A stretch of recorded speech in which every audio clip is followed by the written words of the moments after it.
All right, today we're diving into a document that has pretty much captivated and, let's be honest, confused the heck out of the internet. It's this massive, sprawling map that claims to connect, well, basically everything, from ancient history to modern-day politics. So this is it. It's this gigantic attempt to weave powerful groups, secret societies, and huge world events into a single, cohesive story. Think of it like a giant spider web that stretches from the myth of Atlantis all the way to the front door of the CIA and the World Economic Forum. It's wild. And that really brings us to the big question, right?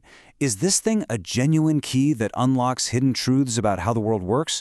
Or is it something else? Maybe even a carefully designed trap? The source material we're digging into today argues the answer is way more complex than you might think.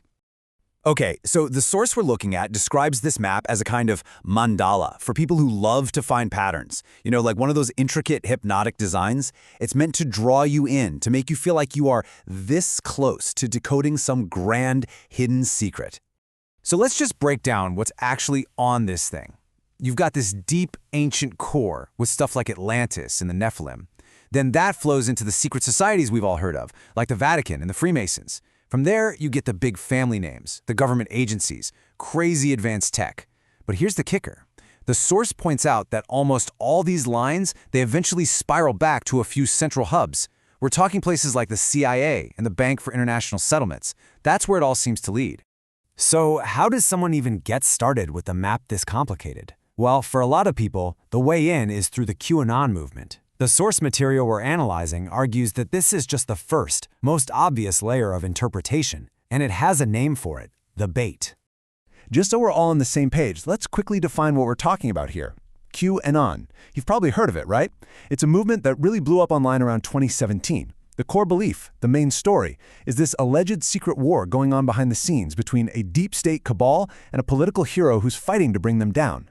Okay, so for followers of this movement, this map isn't just some curiosity. It's treated as hard evidence. Every single point on here, whether it's Epstein Island or MKUltra, is seen as another piece of the puzzle that seems to perfectly validate that core storyline of a hidden cabal controlling everything. And this is where it gets really clever, psychologically speaking.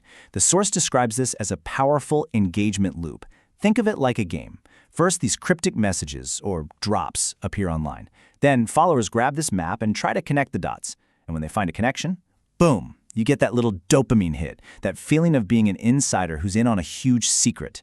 It's a really potent cycle that keeps people hooked. But here's the twist. This is where the analysis takes a really sharp turn. The source argues that this whole first layer, this QAnon bait, is actually a deliberate distraction. It's a hook designed to lead you down a rabbit hole with no exit. And this right here is the central thesis of the analysis. The argument that QAnon isn't some organic grassroots movement at all. Instead, it's what's known as a controlled PSYOP, a psychological operation. And the alleged purpose? To attract people who are questioning authority, contain all their energy, and then neutralize it by channeling it into an endless, unproductive maze. This chart just lays out the critique perfectly. On one side, you have the promise of a coming storm of mass arrests, but the critique calls that an energy drain because it's always just around the corner, but it never actually arrives. Then you have the idea of waiting for an external hero to fix everything. The source calls this a fractal trap because it keeps you looking outward for a solution instead of inward or toward your own community. So in this view, what looks like a great awakening is actually a really clever containment strategy. Okay, so if that's the trap, what's the antidote? What's the way out? Well, the source doesn't just critique. It actually proposes what it calls the true path, a totally different framework for what a genuine awakening might look like. Now this is where things take a really unexpected turn. The analysis introduces concepts from something called 12er Shia Eschatology.